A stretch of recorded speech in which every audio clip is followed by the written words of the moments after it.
Apesar do Japão ser considerado um país com uma taxa de criminalidade bem baixa, que inclusive é o sonho de muitos morar lá, alguns casos criminais chocaram a todos os moradores do país e até mesmo pessoas do mundo afora. Vamos conhecer os casos criminais mais chocantes do Japão.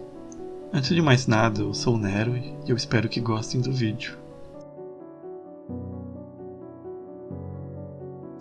Takahiro Shiraishi ficou conhecido como o assassino do Twitter, e suas ações não só chocaram o Japão, como chamaram a atenção do mundo todo. Sua prisão chegou a ser divulgada aqui no Brasil por portais como o UOL e o R7. Poucas vezes na história vimos um crime assim cometido por uma pessoa de índole tão maldosa. Essas foram as palavras do juiz do Tribunal de Tóquio ao condenar Takahiro Shiraishi. Takahiro nasceu em 1990.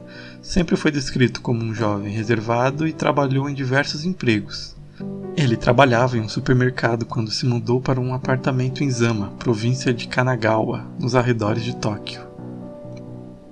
Durante esse período, entre os meses de agosto e outubro de 2017, Takahiro usou sua conta no Twitter para atrair pessoas até o seu apartamento. Como sabemos, Takahiro é um serial killer, logo possui um padrão em série de vítimas e um modo operandi. Ele cometeu 9 assassinatos, sendo 8 de mulheres de idade entre 15 a 26 anos. Suas vítimas eram pessoas que faziam postagens com conteúdo que atentasse contra a própria vida. Takahiro usava o seu Twitter, onde se denominava Hangman, onde ele convidava pessoas para irem até a sua casa. Ali ele as enforcava até a morte e depois as agredia sexualmente. Após isso, Takahiro as esquartejava e colocava os pedaços de suas vítimas em locais com caixas térmicas. A única vítima homem de Takahiro foi um garoto que entrou em confronto corporal com ele após questionar o paradeiro de sua namorada. Os nomes das vítimas não foram divulgados. A polícia chegou em seu encalço após o desaparecimento de uma jovem de 23 anos. Eles seguiram até o seu apartamento, onde encontrou vestígios de crimes anteriores. Entre ossos e membros, os policiais encontraram 2 crânios. No dia 30 de setembro de 2020, Takahiro se declarou culpado dos crimes e foi sentenciado à pena de morte. A sua defesa não recorreu da decisão.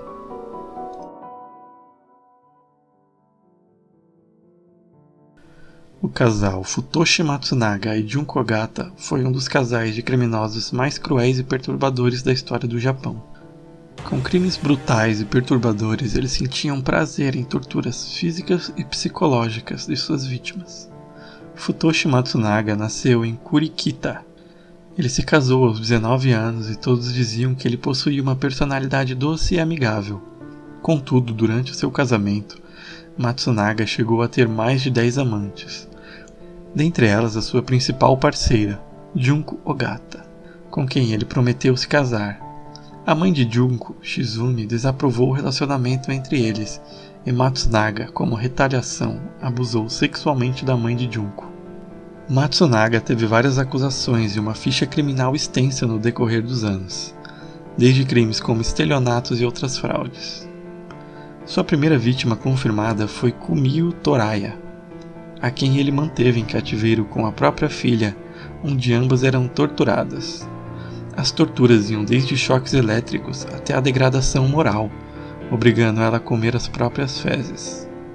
Essa violência excessiva fez com que Kumio viesse a falecer e mantiveram a filha desta com eles. Com uma extensa lista de vítimas submetidas a tratamentos violentos, degradantes e mutilações digna de um vídeo exclusivo para o casal, ele também chantageou a família de Junko, especialmente Shizumi, sobre o abuso que cometera em 1985. Matsunaga cometeu diversos atentados psicológicos contra Shizumi, até deteriorar o seu psicológico totalmente, antes de obrigar com que o cunhado de Junko a matasse. Sua trajetória criminosa e sádica teve um fim quando a filha de Kumio conseguiu escapar e contactou a polícia, que levou Matsunaga e Junko à prisão. Nenhum resto mortal foi encontrado. Matsunaga negou todos os crimes, mas a confissão de Junko e o testemunho da filha de Kumio foram as principais provas para levar Junko e Matsunaga à prisão perpétua.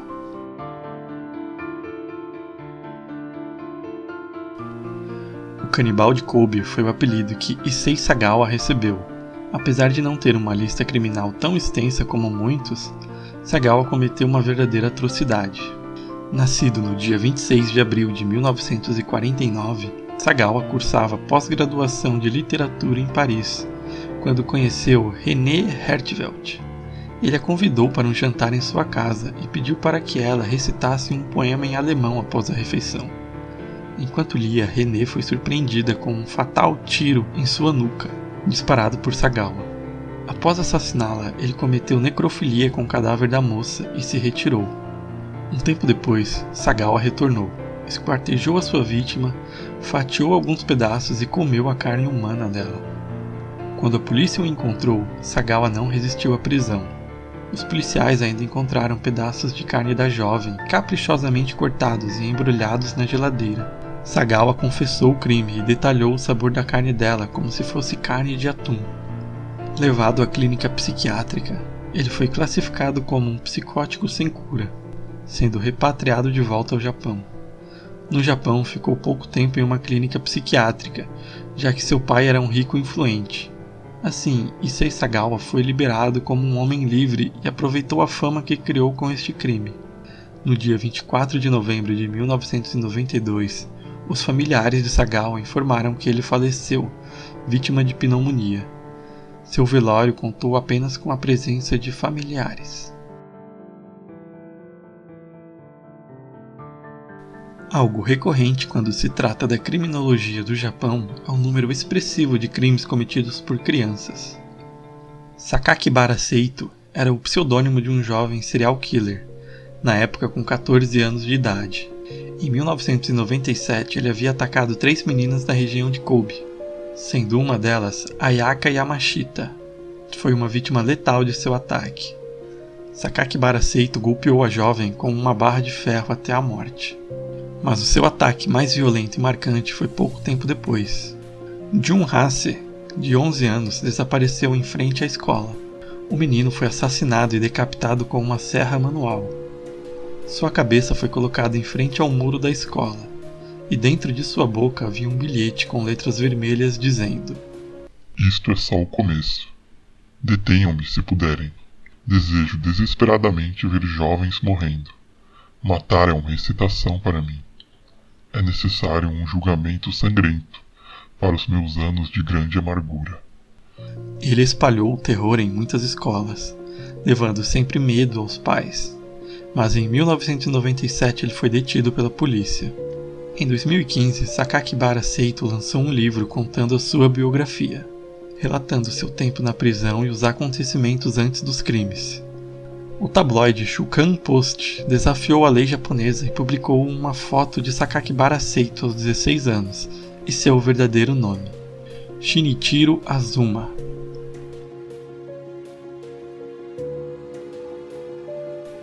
Chikaketsu Sarin Jiken.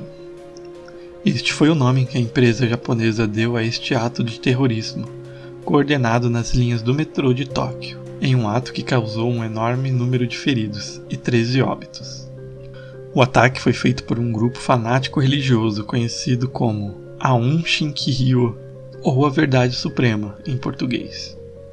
Este grupo, liderado por Shoko Asahara, já havia feito inúmeros ataques por todo o Japão, utilizando o gás sarin, um gás extremamente tóxico ao organismo humano, causando vários sintomas como náuseas, perda de ar, perda de controle do corpo, fazendo a vítima urinar e defecar e até entrar em um estado de intensas convulsões, onde sufoca e entra em coma. Shoko organizou o ataque no metrô de Tóquio quando descobriu que a polícia estava fazendo uma investigação contra o seu culto. Assim conseguiria ganhar tempo. No dia 20 de março de 1995, diversos integrantes da seita que acreditavam que desencadeariam um apocalipse ou uma terceira guerra mundial fizeram um ataque, lançando o gás sarin por diversos trens do metrô da estação de Tóquio, levando o caos e o desespero a todos que utilizavam do transporte. Ao todo, mais de 6.000 pessoas ficaram feridas. 12 morreram e uma morreu após ficar 14 anos hospitalizada, todas vítimas do gás sarin. Shoko foi preso tempo depois do ataque, junto a mais de 200 membros da seita, e sentenciado à pena de morte, junto com outros 12 membros importantes da seita. No dia 6 de julho de 2018, Shoko teve sua pena consumada e foi executado através de enforcamento.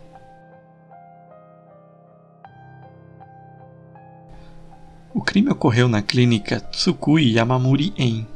Satoshi Uematsu possuía 26 anos na época do crime. Ele é filho de um professor de artes e também estudou artes e lecionou em uma escola primária. Seus vizinhos sempre o viram com bons olhos, mas isso escondia uma das mentes mais perversas já vistas.